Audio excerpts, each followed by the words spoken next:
Hey guys, and welcome to the video. Here today I am going to cover some information with you regarding theFlow and some of his recent announcements, including one of retirement and some drama that has surrounded him lately and what the HackerONE website has to do with it. And then I'm going to go into a bit more detail regarding that HackerONE site and sites that are similar to it, because sites like that are literally the kryptonite of various hacking, modding, and jailbreak scenes, not just for consoles and handhelds, but also for smart devices, software, and various other things, old, current, and future ones, and how this may affect, or these sites will affect, hacking, modding, and jailbreaking on future platforms like the PS5, the next Xbox, and more. And I do want to mention that this video really isn't going to be big on visuals. There's a lot of videos I need to do, so I'm not going to do much editing in this one. And it's just me pretty much going over some news and information. So think of it more like a podcast type thing. But I will at some point probably put some gameplay of a little something somewhere in the corner somewhere to keep those of you who are watching, keep your eyes a little bit entertained. But everything important, I'm going to be talking about it. So if you have something to do, you can put me on the speaker, your earbuds, your headphones, or whatever, and you don't have to worry about visually missing much, because I'm going to be talking about all the important stuff anyway. And remember guys, to like the video, even though some of the information here you may not be crazy about. When you like the video, it supports the channel, and it especially keeps me motivated to keep bringing you things like this and other stuff across the channel. It supports the efforts for me to keep you updated with stuff like this, because you know that old trope, knowledge is power. It's still true. Even if it's something that you don't like, at least you are made aware of it. And I think it's definitely important, especially this, because it has to do with pretty much all the hacking, modding, and jailbreak scenes. So make sure to hit that like. Okay, let's jump into the stuff dealing with theFlow. All right, so let's begin by refreshing your memory a little bit, and this will also help those who are not aware of what had happened a few months ago. So theFlow, back on March 10th and 11th, had made some tweets. The first, where he asked someone back on March 10th to see if they wanted to donate a PS4 that was on 620 firmware or lower. And then the following day, apparently he had gotten someone to donate a PS4, and then he pretty much let the world know, do not update past firmware 6.20 if you want a Kexploit. So everyone was pretty anxious, and we were keeping our fingers crossed, because we know of theFlow's reputation, especially on the PSP and Vita scenes. Anyway, he then also posted that at first he didn't have any vulnerabilities, but then he did discover at least one or more. Now, I made a video about this back on March 13th. So then some time went by and we didn't hear anything until June 5th. On June 5th, he pretty much just stated that whatever he was working on didn't pan out, and it kind of just fizzled out. Now, some people said, well, that's just one thing he was working on. He's still working on something else. But actually, he never stated that. He never stated continue to remain on 620 because I'm still working on it. He never said that. That's just people who kind of made that up. He never referred to that in any way, shape, or form. So we just assume that whatever it was he was working on regarding on 620 just didn't pan out. Now, that was back on June 5th, and I did an update video about that on June 7th, so it was like a couple of weeks ago, at least as of the making of this video.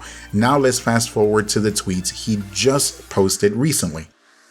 All right, so 2 days ago, on June 25th, he posted up a few tweets, and I'll go ahead and go over them very quickly with you, starting with the first one. He states, PS4 scene, you're starting such drama over nothing. I was actually planning to disclose something in a few weeks/months, which I will still do. And after that, I'd like to announce my retirement, even if I was never part of that toxic and entitled scene. All right, before I continue with the next tweets, there's a few things that I need to cover about this one. All right, so that first comment here where he says, they're starting drama over nothing. No, it actually is something, and it seems to be something legit. And if it's not, then explain it. Why not just say, oh, it's not true, or explain why it's nothing, which, by the way, he has not done. The other thing is that he's planning to disclose something in a few weeks or months. Here we go again with him being very vague. I'm going to say something in a few weeks or months and nobody knows what it is. Now, this is part of the reason why some devs get a lot of hate, because they like to have that control where they put people on the edge of their seats, waiting, but they never tell you anything as to what it is they're working on and whatnot. They just like to have that control. Now, at some point, maybe he will say something, but honestly, at this point, I really couldn't care less what it is. And then he says he's going to announce his retirement after that announcement, which I'm guessing, I don't think it's him retiring from everything. It's just a PS4 scene. And then he says that that scene is toxic and entitled. Newsflash. For as smart as you are, I can't believe you haven't figured out in 2020 that all of humanity is toxic. It's been that way since one cave clan was battling another cave clan, one village was fighting another village, one country going up against another country. Yeah, it's been going on since day one. Human beings just are this way. It's never changed. And we still have humans fighting against each other, arguing against each other. It hasn't stopped, and the invention of the internet wasn't going to stop that. Wherever human beings have had their presence, whether it's someplace physical, virtual, or other, you can rest assured that the toxicity of the human race will follow. So, Andy, it's not just a PS4 scene, it's every single scene, because I've seen it in every single scene. I've seen it everywhere on the internet, and I've seen it everywhere on the planet, because that is how the human race is. Even a 5th or 6th grader knows that. Wake up, Andy. So let's move on to the other couple of tweets. They're relatively short. He just says that he's only part of the Vita scene, and he's proud seeing a lot of people getting into programming and even security thanks to the Vita. And then he wraps up by announcing a new WebKit exploit chain for the Vita called Henlo or Henio. I don't know, however you pronounce that. Anyway, he says this allows you to conveniently jailbreak your device. So it looks like that's something that's going to be out soon. Okay, so you've been brought up to date. You know all that's going on with the tweets. So let's head on over to the HackerONE site so you can see why he's receiving all of this toxicity from the scene. Okay, so HackerONE and sites like it act as a middleman. Basically, companies come in and they put up bounties for, their products and or services. Hackers will look at that and then they will try to find bugs, exploits, and vulnerabilities of those devices and or services. If they find something, then they will go ahead and contact the company.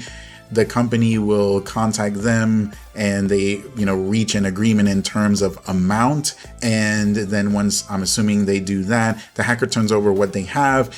The company verifies the bug, the exploit, the vulnerability. And if it's legit, then they do the payout. And I'm pretty sure that the hacker has to sign some type of paperwork. So if they release, the information out to the public, they run the risk of being sued. Anyway, that's how these sites work. So you probably already know what happened here and where we're going with this. All right, so here at the Sony PlayStation page within HackerONE, you can kind of get an idea how everything is set up. Right here, we have a few tabs and we are currently in the policy one. And this is where you can see the rewards. Now, right now, what Sony PlayStation is focused on is the PlayStation Network and the PlayStation 4. There's 4 different categories ranging from low to critical. There's medium and there's high as well. These are the 4 categories, and the bounties can range for the PlayStation Network anywhere from $100 to $3,000, and they can pay out $2,000, $2,500, $500. Again, anything between $100 and $3,000, depending on, just what it is, on the bug, the severity, and the vulnerability, all that stuff. For the PlayStation 4, though, it starts out at $500 on the low end, and it can go as high as $50,000 for a bug or vulnerability exploit, something like that is found. They only pay out the ones that are not repeats. So if you present them with a method, for example, for a kexploit, as long as nobody else has turned that in, then you will get the payout. But they can do more than one payout. So if there are multiple kexploits that are found and each one is different, every person who turns it over to Sony, as long as it's legit, will get a payout for, whatever amount of dollars. Here in the policy, you can just scroll down so you can see exactly what they're looking for, the guidelines and things like that. But for the PS4, it does say specifically that they are looking for vulnerabilities within the operating system and the accessories. So let's go ahead and go over to the Hacktivity tab, see what's going on there. All right, so here in the Hacktivity page, it will show the company's activity and their payouts or their bounties, whatever you want to call it. The very first one that pops up for Sony PlayStation is a payout for $15,000, which happened 2 days ago to this individual here named Parcia. 15 grand. Now we know that's not the PlayStation Network or anything that has to do with that, because there the highest payout is only 3 grand. This is something that deals with the PS4, and more than likely this was a vulnerability or kexploit, possibly to a newer firmware, but maybe one that wasn't all that newer than 6.20, that's for sure. But that's a lot of money. This falls in between the high and critical category. So it was probably a vulnerability in one of the more recent firmwares, but maybe not that recent. Now, I say that because when we scroll down just a little bit more, we will find 2 months ago a payout was done for 10 grand. And look at the name. It's theFlow. It's Andy right there. So this was 2 months ago, which would have made it right around April. And remember, he stated in March 11th, don't update past 620 if you wanted a 620 kexploit. And then some point around April is when this paid out happened, and we never got 620. This is why he's getting all of the negativity and toxicity from not just that scene, but other developers and other scenes and just people in general, because they're saying that he sold out. Instead of releasing it to the public, he just sold the vulnerability to Sony. Now, I'm going to let you process that however you want. He has a skill. He cashed in on his skill. Is it wrong? Is it right? That's really up for you to decide. But let me go ahead and give you my final thoughts on HackerONE and sites like this. And look, I'm going to show you one other thing here real quick. There's a guy here, this guy, Octozor, who 4 months ago received a $25,000 bounty. That's huge. Now we know that this bounty is because of the PS4, and more than likely it had something to do with either current firmware or a firmware that was almost current, maybe a few weeks old or a couple months old, something like that, because of the high payout. But it doesn't stop there. If we scroll down a bit, you'll notice that that same guy 6 months ago got a $40,000 payout, a $40,000 bounty. And then 4 months ago, he also got 2 more bounties of $2,500 each. Now, each one of those could have been maybe a PlayStation Network vulnerability that he found, but that 40 grand and that 25 grand, yeah, those were vulnerabilities to the operating system of the PS4. This guy has made $70,000 in less than 6 months. As a matter of fact, he made 70 grand between a 2 and 3 month period because these payouts happened between 4 and 6 months ago. 70 grand to one person. These companies are wising up. Instead of spending money suing people in court that cost hundreds of thousands of dollars or millions, instead of losing out millions, tens of millions, hundreds of millions of dollars and more to piracy from hacked systems, they're just having these hackers and developers turn in their work and get paid for it. Imagine when the PS5 comes out. If Sony didn't want to play, they could just turn this 50 grand into 75 or 100 grand. And if they do something like that, we will never see anything on next gen consoles. I mean, you can forget about it. Even at 50 grand, just think about it. Well, I can be at home, I can make a Kexploit, release it free for everybody, or I can come here and collect $50,000 or 75 or 100. I mean, what do you think these hackers, these developers are going to do? So yeah, this is definitely bad, at least from an end user point of view for the, hacking, modding, and jailbreak scenes. There is sort of a little kind of solution that you can do this coming holiday season. Ask Santa for a PC.